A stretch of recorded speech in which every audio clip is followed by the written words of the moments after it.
Hello and welcome to Freed Indeed Live. I'm your host, Kevin J. N. Hughes, and today I wanted to talk about an issue that I hear come up sometimes, and so I wanted to just address it. And that is the issue of so-called sheep stealing. Um, so when people talk about sheep stealing, what they're talking about is any um, well, the way that it often gets used in practice is anytime one Christian congregation is able to grow at the expense of any other Christian congregation or series of congregations, irrespective of whether this is like bit, whether this is like different denominations kind of competing for members or whether it's just different parishes within one overarching denomination. Um, but on a more sort of maybe I would say so that's kind of how it's practically used, but maybe on a more theoretical level, when people talk about sheep stealing, what they usually mean is specifically targeted efforts to grow your church and where that growth is perhaps coming at the expense of other Christian churches. So, first of all, one might assume that I'm not a big fan of sheep stealing or that I'm against sheep stealing because I have been very critical of organizations like Jeep that are Protestant organizations that go into historically Christian countries and try to convert people from, say, the Orthodox Church or the Catholic Church um, to Protestantism. But I'm not actually against these things because of so-called sheep stealing. The reason I'm against organizations like Jeep is because of essentially two things that these organizations do. First of all, these organizations inevitably go in, well, I guess three things that they do. First of all, they go into places that are already Christian. Why don't you go and spread the gospel in India and bring the gospel to Hindus who are not Christians? Why don't you go to Saudi Arabia and bring the gospel to Muslims? But no, these groups would rather go to Costa Rica and bring Protestantism to a Catholic country instead of bringing the gospel to a heathen country. Why would you go to, say, why would you set up a missionary organization and go to Russia or Ukraine and try to convert Orthodox Christians? Why don't you try to spread the gospel someplace else? The reality is that it's because these Protestant organizations exist in opposition to. I know that people like to say that Orthodox apologetics exists in opposition to Protestantism or Catholicism, but the reality is that so much of Protestant mission exists in opposition to Catholicism and Orthodoxy. And it sort of lazily tries to acquire low-hanging fruit from these churches instead of actually striving to convert people to Christianity because they lack the sort of desire and effort and work ethic to actually bring about the conversion of people from, say, India out of a false religion into Christianity. What I mean by that is that, and I don't mean all Protestant missionaries. Obviously, there are lots of Protestant missionaries who do go to places like India or to Muslim countries. But what I mean is that the reason why a Protestant would rather a Protestant missionary organization would rather send people to Mexico is because first of all, a lot of these missionaries are actually just going there on vacation. And yeah, maybe they set up like a soup kitchen on a Thursday night, but they spend a lot more time on the beach playing around than actually trying to evangelize anyone. But also, the other thing is that since these are usually interdenominational disputes, they don't have to put forth the effort to actually train you on understanding like what Hindus believe or what Muslims believe so that you can convert them. They can just show up and like shout Bible verses at people and hope to win some converts from people who haven't been very well catechized in whatever church they currently belong to. So that's the first problem I have with it. The second problem I have with organizations like Jeep is that they very intentionally weaken, by virtue of pulling people away from it, the established church in a region, and then complain when the results of the established church crumbling begin to show. So, for example, if if you're in a historically Orthodox country and you weaken the Orthodox Church and then that country makes homosexuality illegal, then these groups lament that. But it's your fault that homosexuality has just been made legal in this historically Orthodox country because you were actively weakening the church that was preventing homosexuality from becoming legal. Um, in the same way, abortion becomes prevalent in a region because Protestants are weakening the Catholic or Orthodox Church in that region, and then abortion becomes prevalent, and now you're saying, oh no, why is this happening in this country where abortion used to be illegal? Well, it's because, in large part, because of you weakening the strength of that organization that was preventing that from happening. So those are two problems with it. And then a third problem is that these organizations aggressively seek to convert people from churches, from the established church, and because of their and then when their aggressive tactics result in the church responding, they cry persecution. And by and large, these are not actually examples of persecution.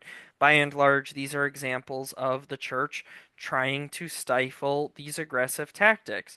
So, just as an extreme example of this, um, I remember reading an article about an Anabaptist group in Russia in the 1700s that burned down an Orthodox church, and then the um, police came and shut down this basically terrorist group and arrested them. And these people cried persecution. They cried that they were being persecuted for their faith. Well, this is a problem because if you're claiming that you're being persecuted, but you're aggressively opposing the church, you're not being persecuted.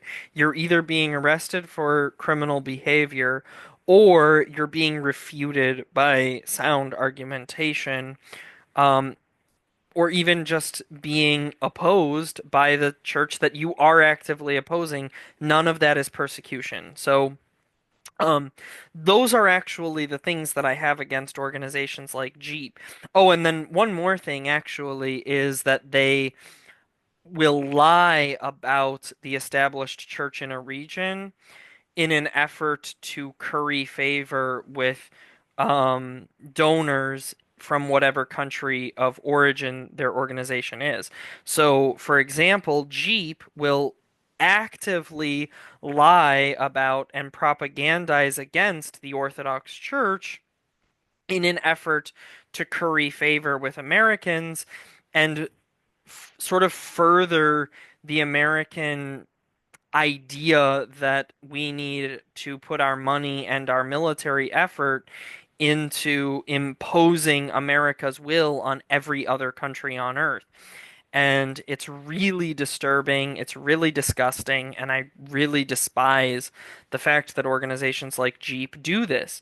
So Jeep will go into a place like Ukraine, strive, actively oppose the Orthodox Church there, actively fight against the Orthodox Church there, sometimes even aligning themselves with organizations that have nothing to do with their Protestant church, like the fake Ukrainian church that Zelensky set up, and they'll put in place, so they'll work with these organizations, these depraved organizations, to just to oppose the actual Orthodox Church in the region, and then they come back to the United States to ask for more donations, and when they come here, they tell lies about the Orthodox Church.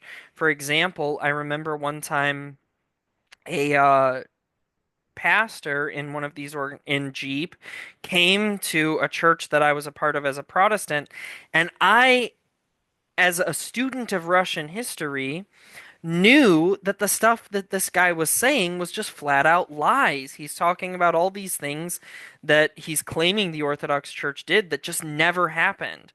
And then saying that these are reasons why this Protestant church needs to give more money to Jeep. Well, that's stupid. Like, I'm not, and I remember being really disgusted at the time, even though I was a Protestant, I was really disgusted by the fact that this guy would lie to try to get more money.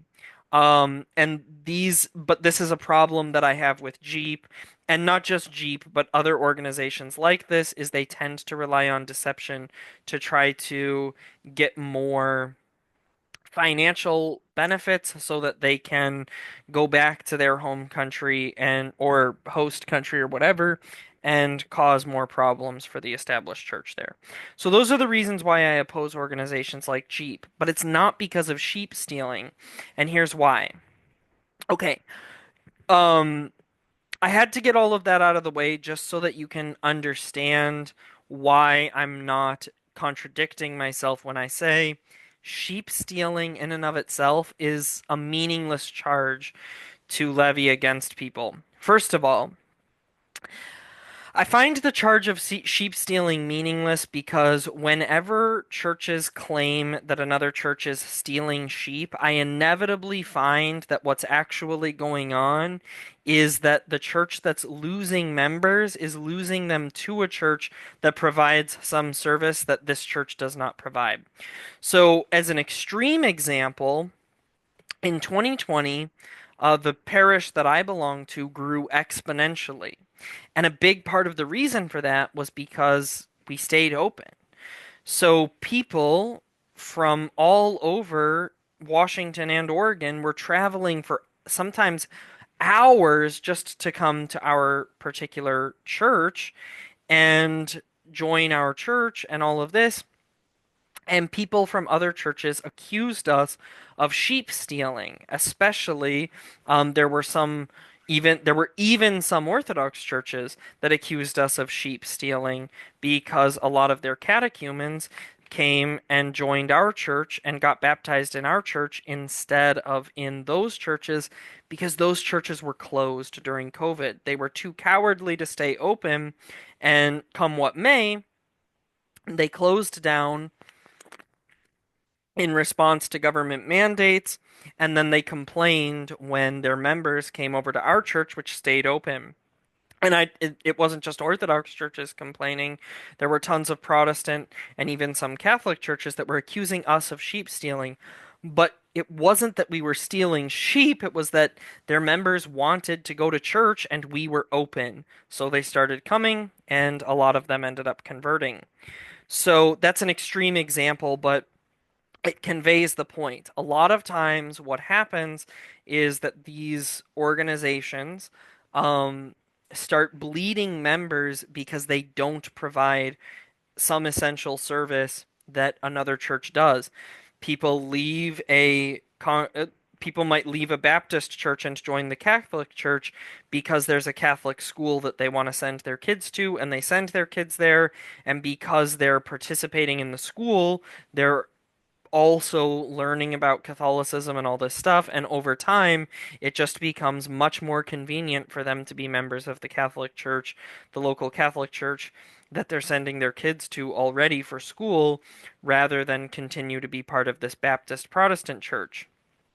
And you can argue that this is a bad thing, that we should be connected to our particular church and not be going off and joining other churches. And I would agree with you. I am a big believer that if you um if your church is lacking in something, you should strive to build that there. You shouldn't leave a church without being convicted that this other church is theologically better. Um, you should strive to establish what you think this church needs at that church and build that community.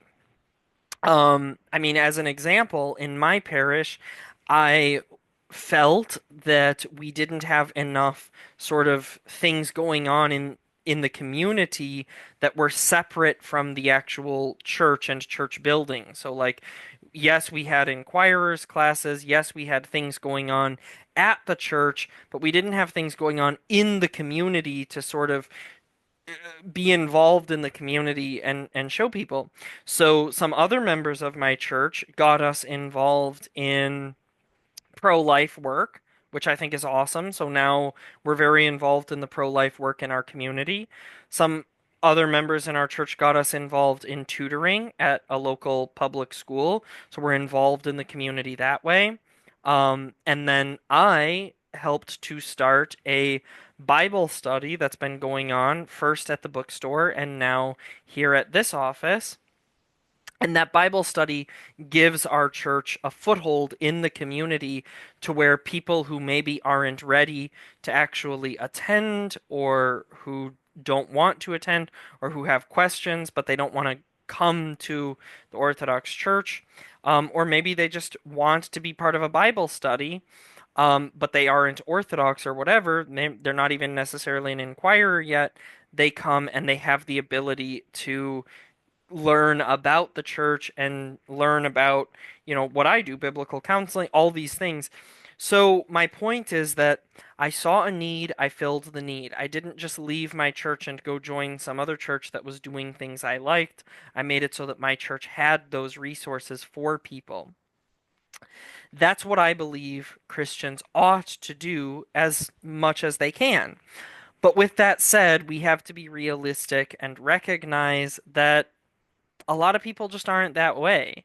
Um, I've interviewed some Lutherans a few times, and I won't say any names, but there is a gentleman who's a very close friend of mine who's Lutheran, and I really like him. And in a lot of ways, he actually is convicted that he should be Orthodox, but he doesn't become Orthodox because he's very involved in the sort of peripheral things at his Lutheran church. Um, and yeah, okay, you can argue that that's not good, that he should become Orthodox if that's what he's convicted to do. You can argue all that till you're blue in the face, but we have to be realistic and recognize that in truth, most people out there want these services to be available to them and they don't necessarily have the know-how or the kind of skill set to start these services themselves, so they will go and be part of a church that has these things. That's not sheep stealing, it's just the ability of a given church to operate. And this is one advantage. I know that some Baptists and evangelicals and stuff who are very independent will be annoyed by this, but this is one advantage that you have when you are part of something like the Orthodox Church that has structure and is interconnected with other churches in an area. So one Orthodox mission parish might not have the capacity to start a school and have book clubs and have a hospital and all this stuff. But if there's 10 Orthodox churches in a region, then chances are at least one of them is going to be able to have a school. Chances are they're going to be able to be planting a church in a nearby town. Chances are they're going to have things in the community happening. So this is something that churches like Orthodoxy end up having a really strong advantage in, even when they're a new church plant, because they're sort of benefiting from the broader community of orthodoxy. But that's not sheep stealing. It's just that some independent fundamentalist Baptist church isn't going to be able to provide all of the same services that a massive institution like, say, the Roman Catholic Church can provide. And a lot of people are going to end up in the Roman Catholic Church or the Orthodox Church just because we have that network of capacity. Um, Another thing is that I don't think that this argument of sheep stealing is a good argument because um even from my perspective as an Orthodox Christian, obviously I believe Orthodoxy is true, otherwise I wouldn't be Orthodox. But when I see somebody leaving Orthodoxy for some Protestant denomination, which rarely ever happens, but when it does, what I inevitably find is that there was actually something wrong with their experience of Orthodoxy. Maybe they weren't properly catechized in Orthodoxy. Well, that's a problem that their church could have solved by hiring people to do catechism, having teachers to educate these people, having a Sunday school class. All of these things that could have built up that community to a place where this person wouldn't have left. And it's always things like that. If you set up a parish where people are well catechized, people have the sort of amenities that they need, and people are connected with a network of Christians that gives them a strong basis for for their community, you're not really going to be bleeding members, and your church is going to be the one that's receiving members from other churches that don't provide those things. So, um, so I guess my overall point here is don't be a person who complains about sheep stealing. Instead, work to make your church into one that isn't sheep leaking. Close the gates so that the sheep stop feeling the need to wander out. If you feel that your church is true, then that should be what you do. And I hope and pray that Orthodox Christians will heed this and that we will continue to, if you're Orthodox especially, I want you to see the needs of your community and race to find ways to have the church filling those needs. Thank you very much for watching this. God bless, and please do share this with your friends, especially those accusing your church of sheep stealing, so that they too can be freed indeed.